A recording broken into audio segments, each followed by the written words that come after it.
Welcome to the intersection of technology, cybersecurity, and society.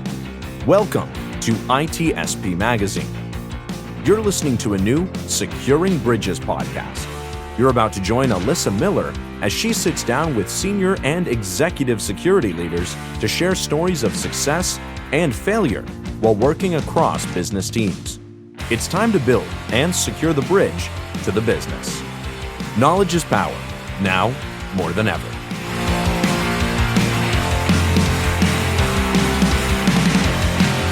All right, Securing Bridges fans, here we are once again. It is episode 27 of Securing Bridges. 27. I can't believe we've come this far already.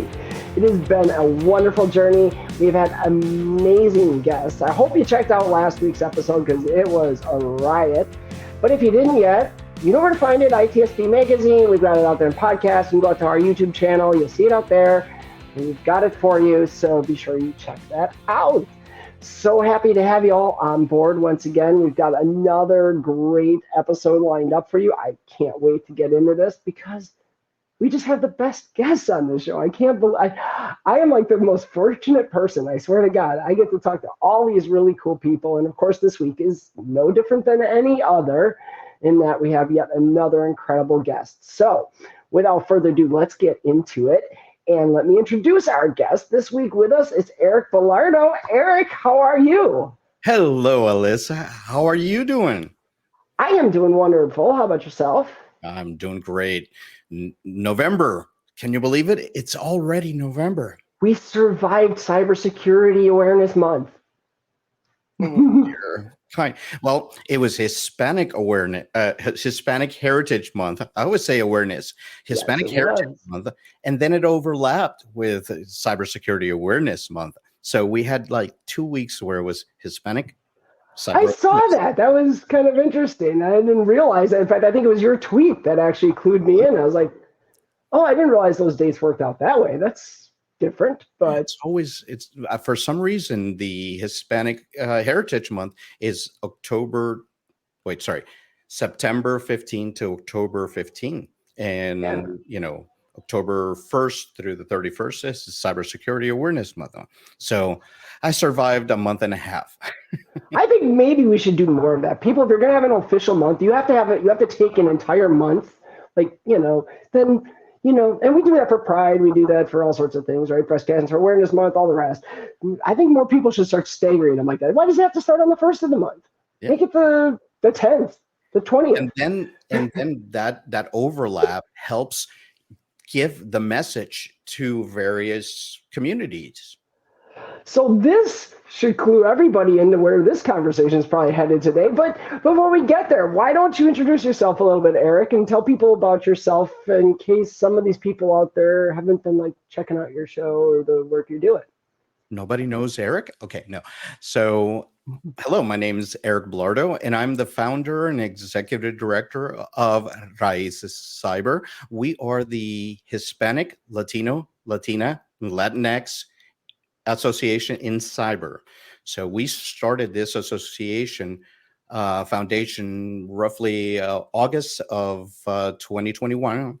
And within a year and a couple months now, we currently have 13 chapters across the United States. And we've got about 100 volunteers and over 2,000 members. And our mantra is creating diversity of thought in cyber, because it's not about counting. People think, right, Hispanic associations or Black associations, or LGBT or association. It's not about the number of people, even though there's only 4% of cybersecurity workers that self-identify as Hispanic, Latinos, Latinas.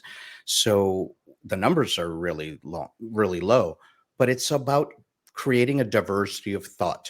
It's everybody thinks a little bit different. So when we're building these teams, and this would be a good topic, it's about building diverse teams. It's about creating that we don't all think the same.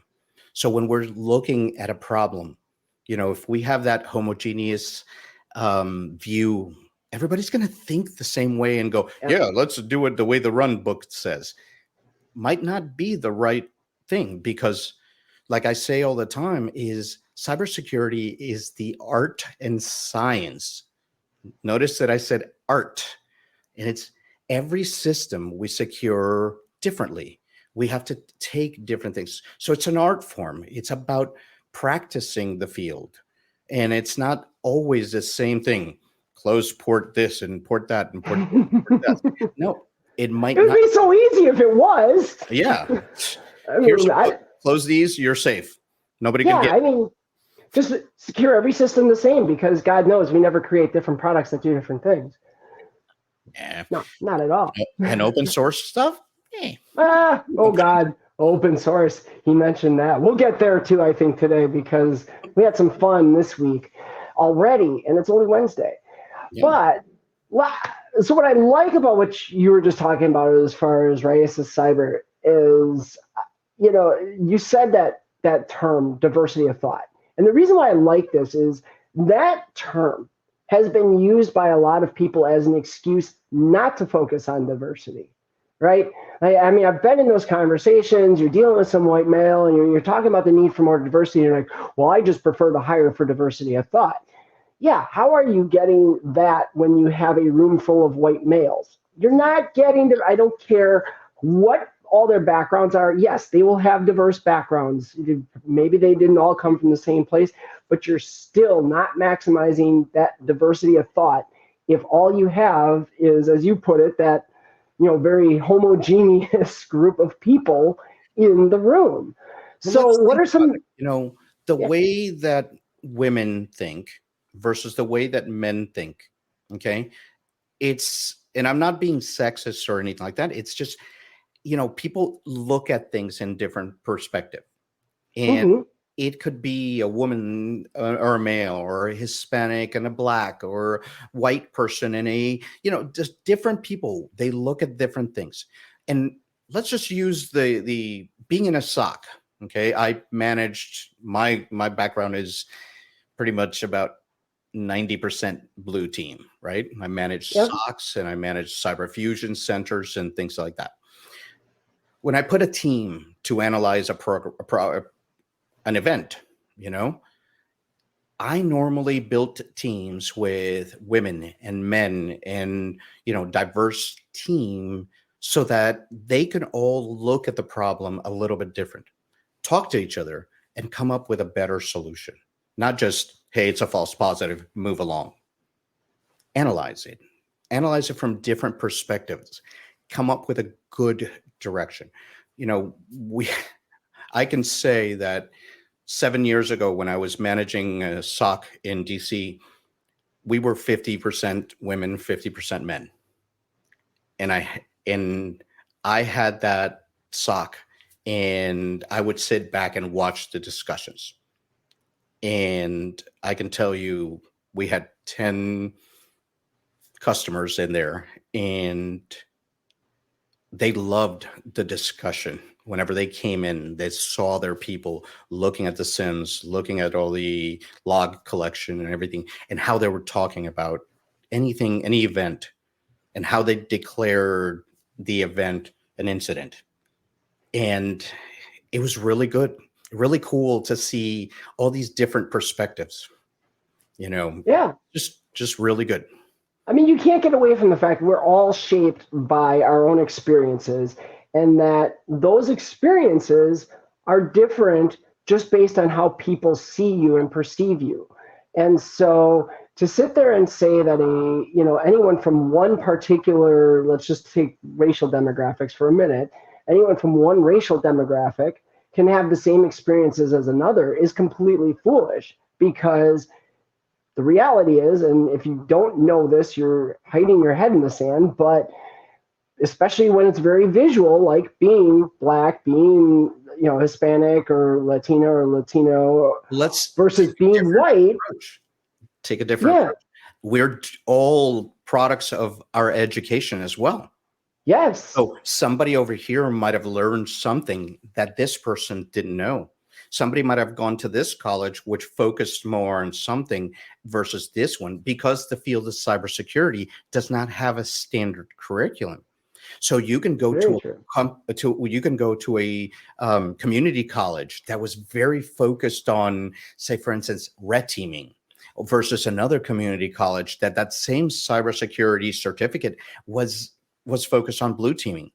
You know, where is, we all come from different perspectives, life experience, and Yeah. educational experiences. Yeah, and every one of those is going to, like you said, it's going to impact how you look at problems, how you even perceive the things that are happening around you, and Yeah. that's so important. Like you think about two people, to your point in the SOC, two people sit down and look at the same group of alerts and try to correlate them and figure out what it all means and what's actually happening. Based on different experiences, they may come up with very different conclusions, and that's what you want. You don't want, if you get a universal conclusion, maybe that's just because logically it's the only conclusion and that's the fact. But a lot of times, as you mentioned, that art form, there are more than one potential logical conclusion from the clues that we have coming out of our sim. And I need people who will look at that and come up with different possible answers so then we can investigate and find out. But we've at least directed our investigation. And that's where I think people get lost. And then we have all of these different single pane of glass things, right? Did you really use that term? Did you really use that term? Who put you here? Down that I had to do this to trigger you. Which vendor planted you right now? I want to know. But we're using AI and machine learning, so you're good to go. But it's military grade, of course. Speaking of military grade, like you said, when I was in the military and I was an intelligence analyst, we used to be taught to do different courses of action. So course of action 1, course of action 2, course of action 3. So when you see those analysts looking at that, you are creating that. Could it be this? Could it be this? Could it be this? Yeah. And then that diversity brings it and says, I think it could be this. I can be this. Let's investigate all of them, because you don't know which one's the right one. Oh, because I mean, anyone who's worked with a SOC, managed a SOC, or anything like that has seen that case where you run down a rabbit hole because everybody's sure that this is what's going on, and you discover that, that's not what that meant at all. It was something completely different. And now you spent all those cycles chasing that one thing that everybody was sure it was, only to discover that that wasn't what was going on.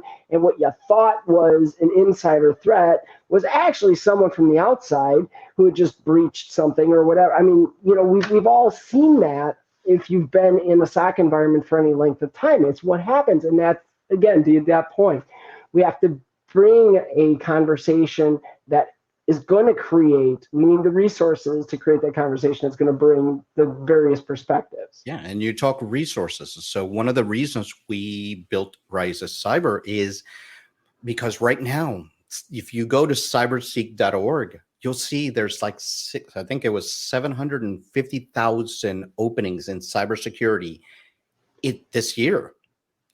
So we need to bring more people into the field. And it's not just Hispanics or Blacks or different areas. We need to bring a lot more people. And one of the challenges, and I say this all the time, and it's kind of like a quiet secret that people don't like to hear, but Hispanics, Blacks, and other minorities, when they're in school, they don't get told that you can enter the field of cyber. Because they don't understand, the counselors and the teachers, they don't understand what the field of cyber is. And They say, I want to learn cybersecurity. And I always say, hey, cybersecurity, saying I want to learn cybersecurity is the same thing as saying I want to learn healthcare. Well, guess what? There's doctors, there's nurses, there's EMTs, there's medical technicians, there's all these different fields. But we teach people that say, I want to learn cybersecurity. Well, you know what? We've got blue teamers, we've got red teamers, we got GRCers, we have policy, we have, security awareness, we have vulnerability, we have all these different trades. We have 50 plus trades. Some are very technical, some are not. Yeah. You don't need an expert. You don't need a doctor, in all this training. You can start as an EMT in the field of cybersecurity, but we don't tell people that. So No, not at people all. are scared of getting into the field. And then we have our middle managers or managers that are coming in that are saying, I need a unicorn. Well, guess what? You're just For the triggering me on price of that everything. unicorn that doesn't exist, you can get 3 entry-level people and train them to be your unicorns. And this is something that's so, oh man, you just know how to push all my buttons today. Because, yeah, I mean, the exact thing you just described is exactly why I wrote the book I wrote, to help people overcome that, because it's so crazy. And I mean, I've been in those situations. My last job before this one, trying to convince my CTO that no, we don't need to hire somebody into this role who is, this vast expert on all things cyber. I need somebody who's got the propensity to learn, the desire to learn, who, can understand and logically identify and analyze some of these things.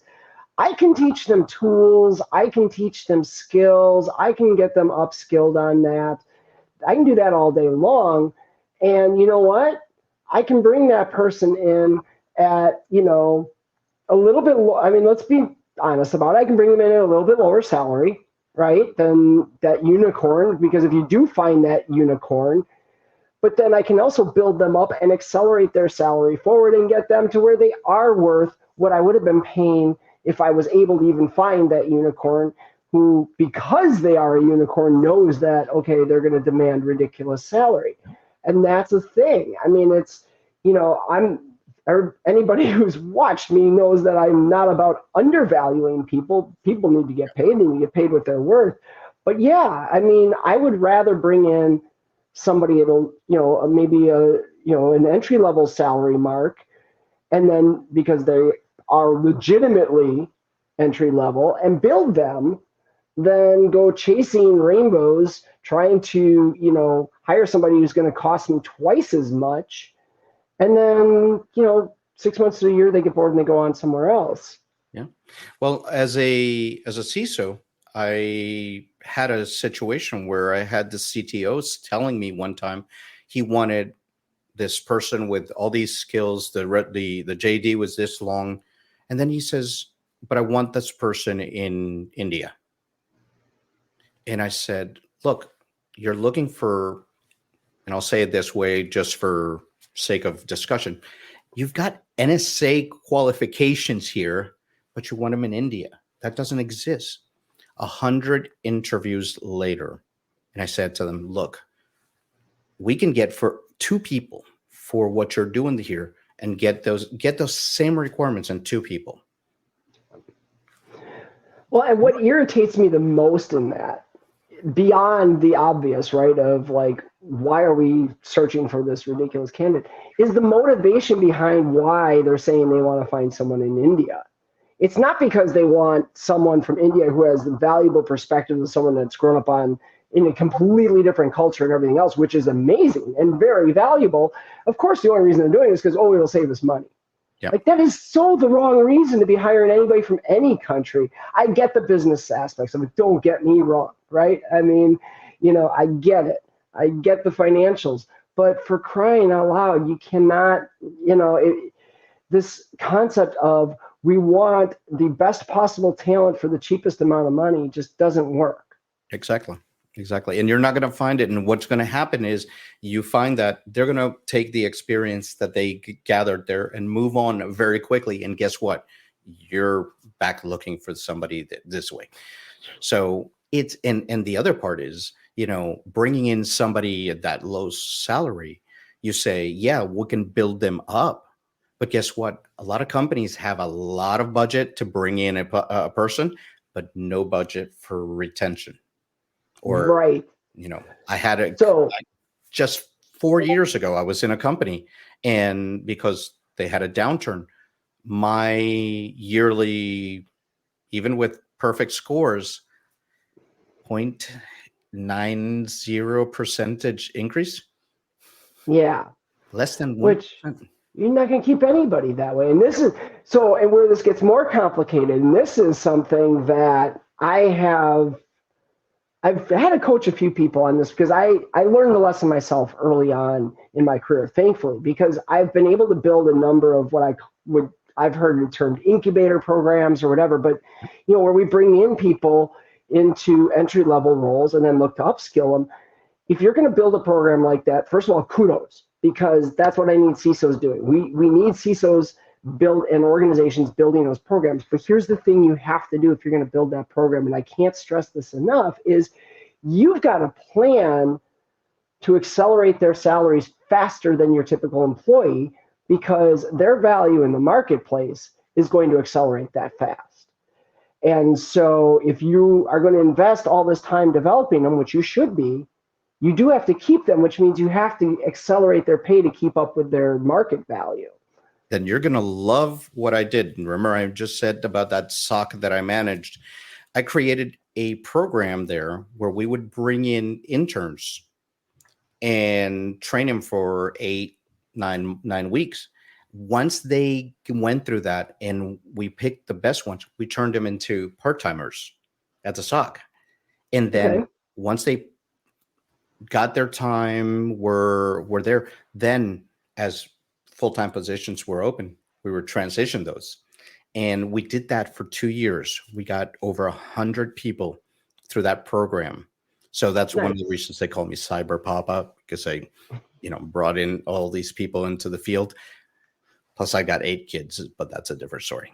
But it's wonderful. You get to watch all of those people that you had some part in their growth succeed.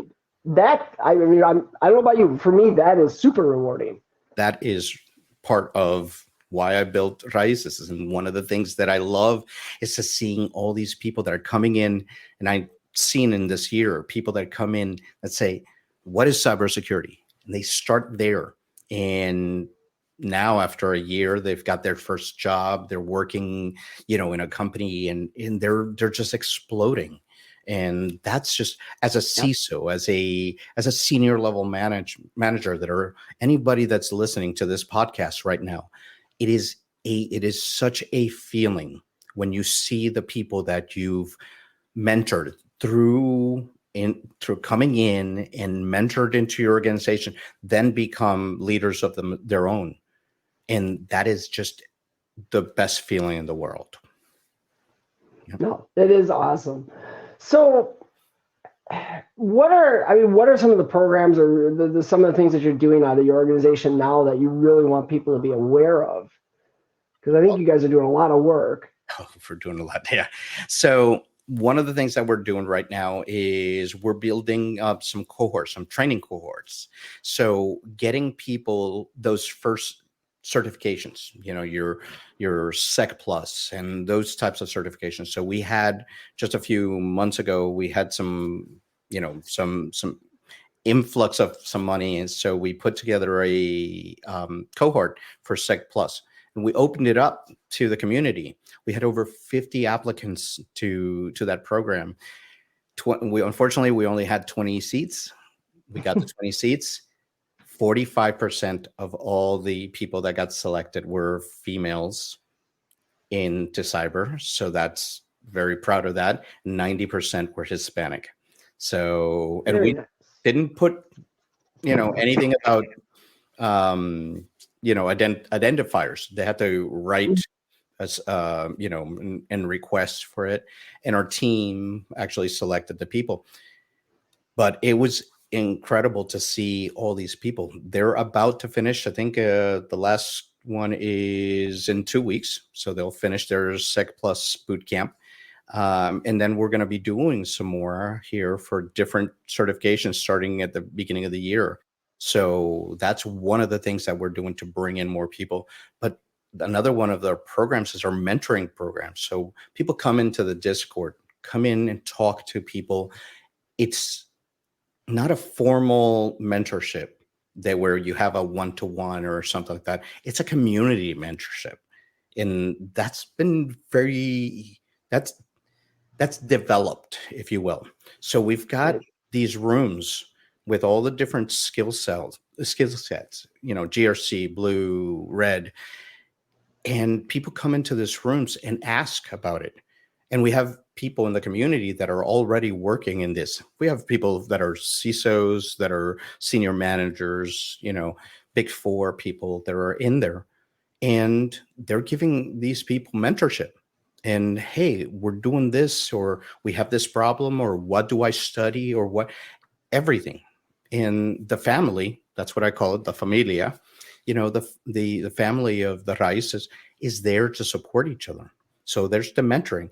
And then with our programs with the different groups is that we have all these local chapters in different states. We just opened the San Antonio one, and they are doing activities, either networking activities, teaching people how to network, or they're bringing in people to talk to the local chapters, to do activities and meet and have a local community of support. So these things are just very important.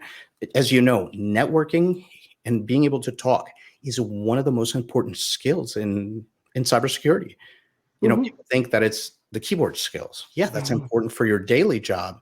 But once you find something, once you identify something, you need to communicate that to somebody, either written or talking. Well, guess what? This networking, or this way of talking, this way to communicate, it's something that we're teaching everybody to say the people skills are equally as important as your technical skill. And that is something I think we miss in cybersecurity, right? Our job so often is really about educating others.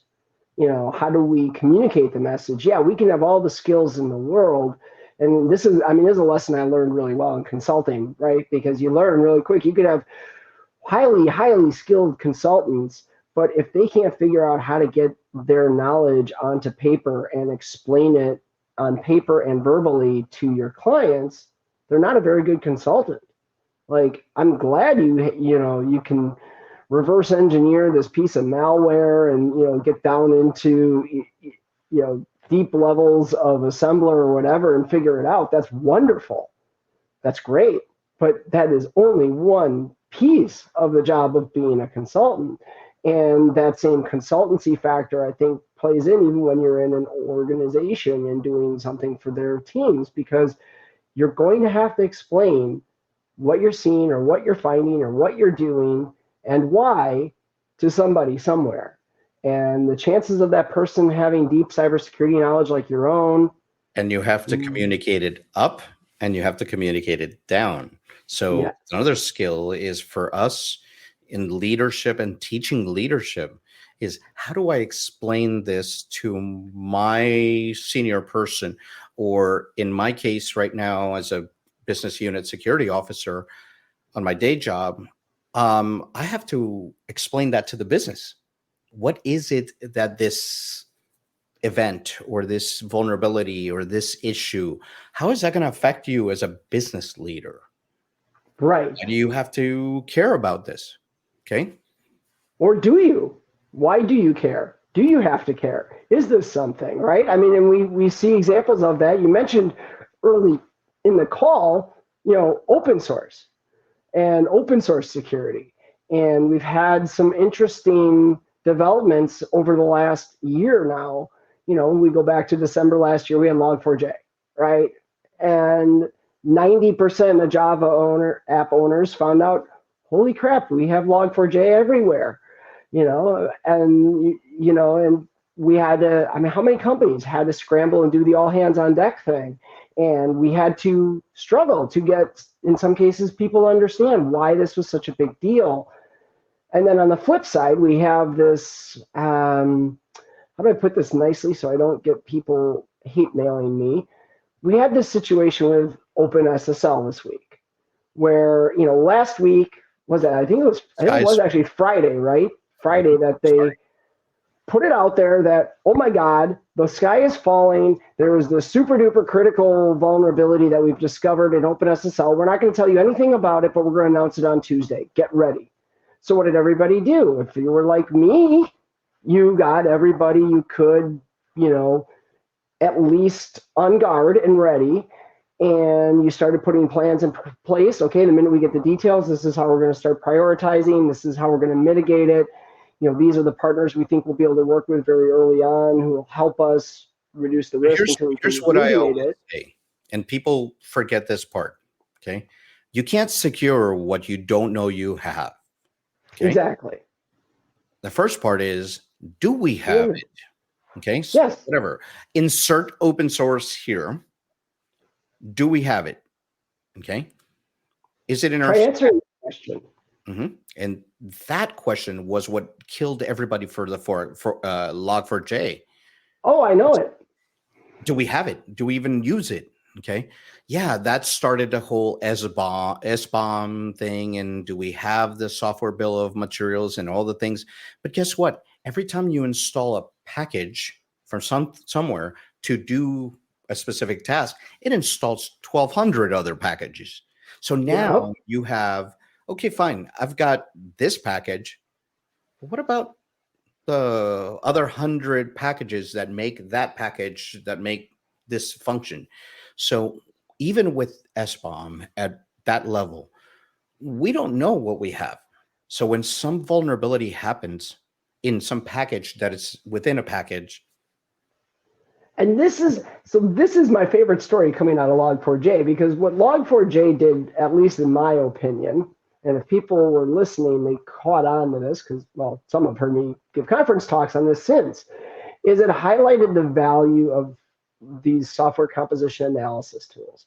Because that nested dependency that you just talked about, I have the perfect case study from the organization I was working in at the time. We were running SCA against our software. And you know what happened was within hours of the announcement of Log4j, we had our list of 980 targets that we had to go look at, figure out, confirm what version of Log4j they had. So we actually even knew, which ones. And many of them were embedded deeply in some other library, but we had all that information. And like to your point, 2 weeks later, we had reached the point where all the critical stuff was fully remediated, and we were kind of just now as business as usual to address the rest. I'm still talking to peers in the industry who are like, yeah, we still haven't figured out for sure. And that's because they don't have the right tooling. They don't have the right tooling. So they were trying to do this initially they were trying to do this with vulnerability scanners or something like that. Or some companies that I know were doing it, hand jamming it, going and looking at going to those product teams and saying, hey, are you using this? Can you look into your, run dependency checker or something. And they didn't have that. So it's a combination of knowing what you're doing. Is this they could have put it into any kind of inventory, a PDR or some other document that they have for development, Jira, anything like that they can search for it. That's kind of the poor person's, SCA, right? But they didn't have that. It makes you still one step better than you were yesterday. Yeah. And that's the other thing. If I could get people in development and in security, honestly, to stop making perfection the enemy of progress, right? Like we're so worried about having a process that's going to find every subdependency, everything. Like even doing what you're talking about in Jira is like, hey, that's at least something more than what many of the organizations had when this thing hit. And so, knowing what you have, and now, so then the next one comes along and it's OpenSSL, and they spin up everybody because OpenSSL 3 has this big vuln that turned out not to be a big vuln at all. It was 2 vulns. They were both downgraded to high, not critical. And when you look at the details of it, it's a pretty specialized attack vector. Which is what makes me disappointed. Let me see if this triggers you. I heard from somebody that said, don't worry, we don't use OpenSSL. We built our own. Why do you do this? You choose violence on my show. No, I know. I've asked a few people, like, how many of you skip OpenSSL and rolled your own crypto? And I actually got hands yesterday. I was like, oh, okay. But it's what's funnier in the haha, this is horrible to imagine is Log4j, OpenSSL, these both, what was your best remediation or your best defense against it on day zero? It was that you hadn't upgraded your shit to the most recent version. Yeah. If you had older versions of OpenSSL, if you had older versions of Log4j, you weren't vulnerable. Because we don't know if our system's going to crash. Like, but it's so counterintuitive, and it goes against everything we've been saying. Like, oh, always keep on the latest version, whatever. Now there are valid reasons still, and this is where, I think we need security people to pay attention, because we don't, right? Like, you're going to get the pushback now from people who are like, well, why should we upgrade? Look at this. Like, we upgrade. If we had upgraded, we would have been vulnerable. We skipped that because we didn't. And it's like, yeah, okay. Very, very true. You were still on a version that had other vulnerabilities, but here's the thing, by being on the most recent version, when a newer version comes out, to your point, you typically can upgrade a whole lot easier without breaking things. Well, vulnerabilities and this whole area of vulnerability and risk management is very important for us to tell people. It's this ongoing process that always will find something. So it's something that we're fighting against the current.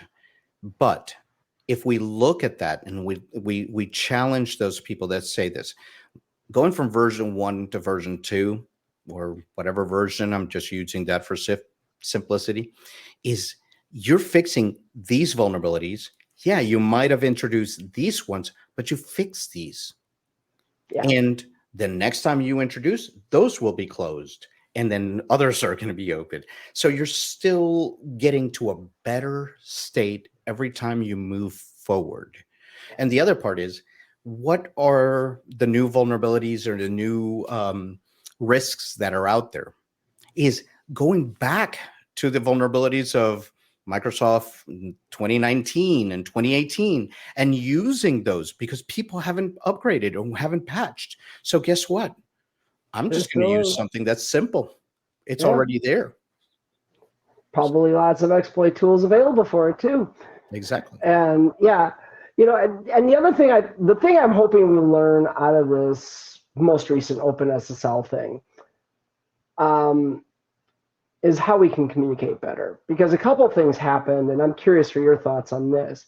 One, very early on, I saw some people I highly respect in the security community saying, this is big, you're going to need to patch right away, be ready, as if they had some insider knowledge. Now, I don't know if they did or didn't. I don't know if something changed later, but that to me, as a CISO, I went in and said, hey, you know what? Some people I really respect in the industry are saying that, this is going to be huge, so we really need to be aware of this, only to find out it was a big nothing burger. The other thing is the communication, and this one there's going to be lots of debate on for a long time, how OpenSSL project went about communicating this, right? They made a big splash on Friday, it showed up in ZDNet and everywhere else, that this was coming, but no details. Okay, fine, understand why there's not a patch available yet. But then there was some confusion amongst security vendors who, at least from the ones I talked to, weren't getting information, even embargoed information, from the OpenSSL project. And so now, wait, we get to Tuesday and it's just like the starting gun of the race, and it's who gets there first, the defenders or the attackers. So I'm kind of curious what your perspectives were on some of that communication and where you think we can go with it. I think about that all the time, and actually think about communication. Okay. And how do we communicate to our partner companies or, our internal teams when we see a vulnerability? And I've seen both ends, but I have not seen a moderated one in the middle. I've seen companies go, there's nothing here. There's no vulnerability, and behind the scenes, everybody's going crazy. But then I've seen these, like OpenSSL is going to be a case study of how do you go, and say the sky's falling. Now, let's give them a little bit. If this would have turned out the way they wanted or they thought, it could have been bad for a lot of companies. It could have been a bad thing. So maybe their thought was, let's raise the alarm so that everybody is ready. Okay. But go back to Heartbleed. Go back to those other big, there were 3 vulnerabilities. It was Heartbleed. Forgot the other 2. But when those came out, there was a very good cadence. This is a vulnerability. This is what it can impact. Go check to see while we're preparing a patch for this. Okay. It was a good cadence. And I don't know if we've forgotten that piece of saying, here's a warning. In the military, we have warning orders and operational orders and different things. Give a warning order. This is something we're monitoring. Nothing to panic yet. Just be ready. If it was done in that language, I think that it would have been a little bit better for everybody. But last Friday, everybody was panicking.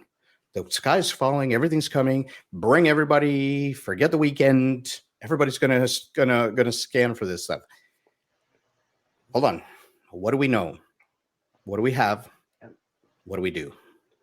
Take a breath. And as a leader, even if the companies are going crazy, even if everybody's going crazy and saying that, say, stop. What do I have? What do I need to know? Or what do I know? What do I have? What do I have to do? Okay.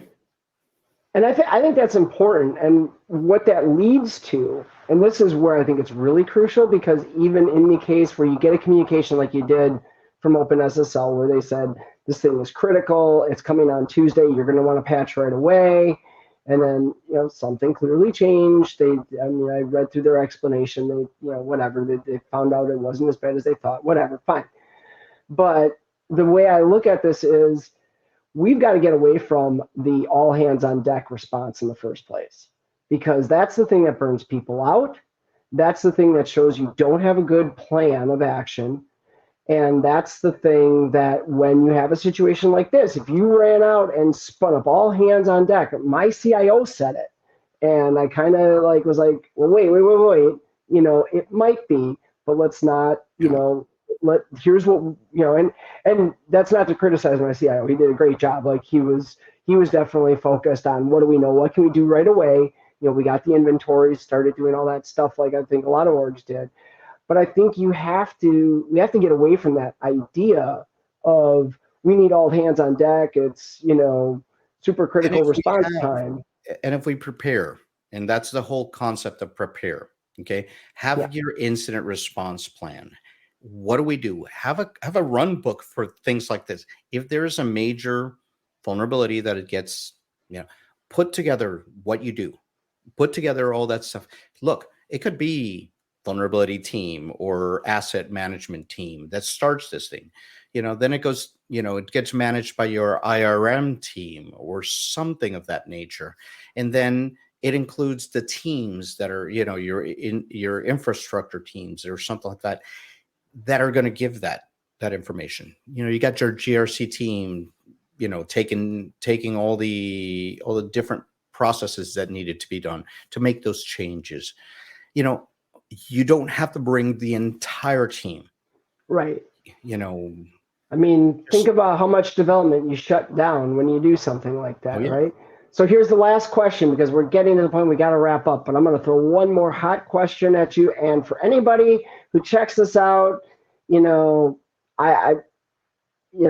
had an active chat today. They've been pretty quiet today, but that's okay. But I want to see the comments on this. I'm curious what other people's thoughts are on this. And then, so I'm going to ask you, is a situation like this, does this qualify as an incident that you handle as an incident response?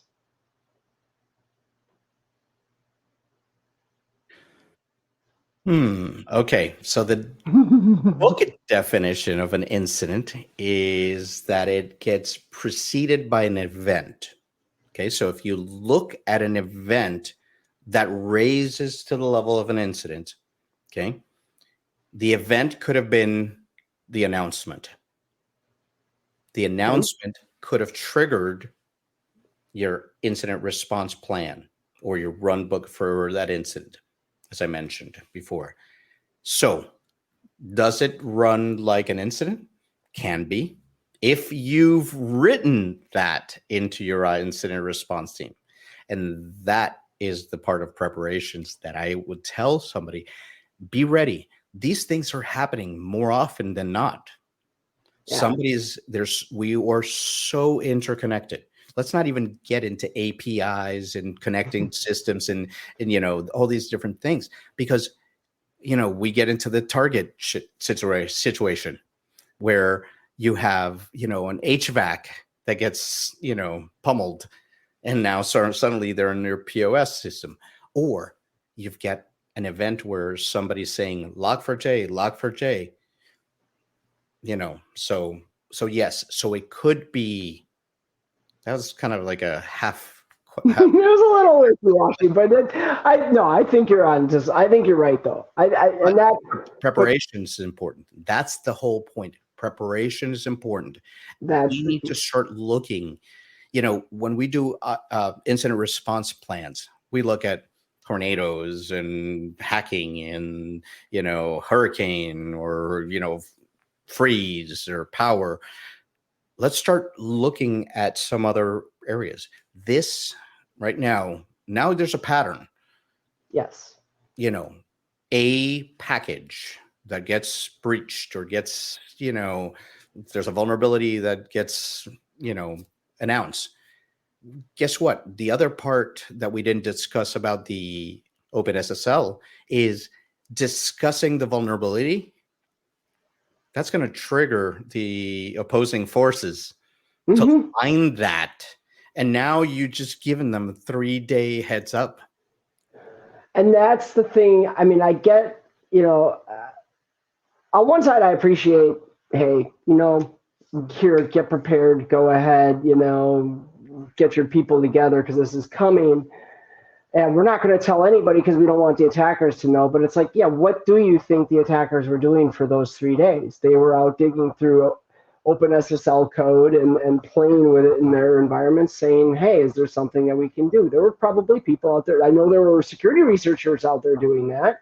There were a number of security researchers who were doing it. They're doing it. So I would say, back to your question, that could be a precipitating event that can call into an incident. So if we think about it, I know that's kind of not where you want it. It is. No, actually, it's the perfect answer. You know why?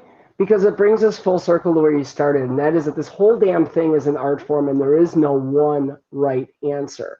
How your organization will be able to best align the right resources and the right process, I think, is what's going to dictate if it's an incident or not. And that's done by experience. That's done by CISOs and senior level managers that have been there, that have done that have run these things. And I think that, again, we look at these higher level managers and senior levels and, VPs and all that stuff. We look at certificates and, masters and PhD and stuff like that. And we keep on forgetting that some of those people have had and I know some wonderful CISOs out there, but they're, it could be book smart. Yeah. Versus have I been there, done that, got the t-shirt. And sometimes that's more important because that at that point when there's an event that goes into an incident, you need to know the art form to be able to respond right. And that is a perfect way to wrap up the show because we got to go. I think this is the longest show I've done, but the conversation has just been that good. So for those of you that stuck with us, first of all, thank you so much. Eric, thank you so much for joining me. This was awesome. Thank you for having me. Honestly, this is why we do this show. Wonderful conversation. I can't thank you enough. And folks, remember, at the end of the day, this will be wrapped up into podcast. You should see it available 2 or 3 days. The recordings, of course, of the video are available immediately. So check those out on YouTube or your favorite service. We're out there on LinkedIn, Facebook, Twitter. check them out. Otherwise, check out the podcast on your favorite podcast platform, whether it's Google, if it's Apple, whoever it is. Go ahead and find us there. So, we got to go. But, man, I'm going to tell you, after you check out this episode, be sure you get in here next week. I'm not telling you who yet, but I have yet another super incredible guest. And, I never announce these until Mondays at least. So, but yeah, next week's going to be probably every bit as awesome as this one because I'm really stoked about our next guest as well. I always am. It's crazy. We got good guests. So anyway, I'm going to shut up and I'm going to end the show. But again, Eric, thank you. Thank you everybody for tuning in, and we'll see you next time right here on Securing Bridges.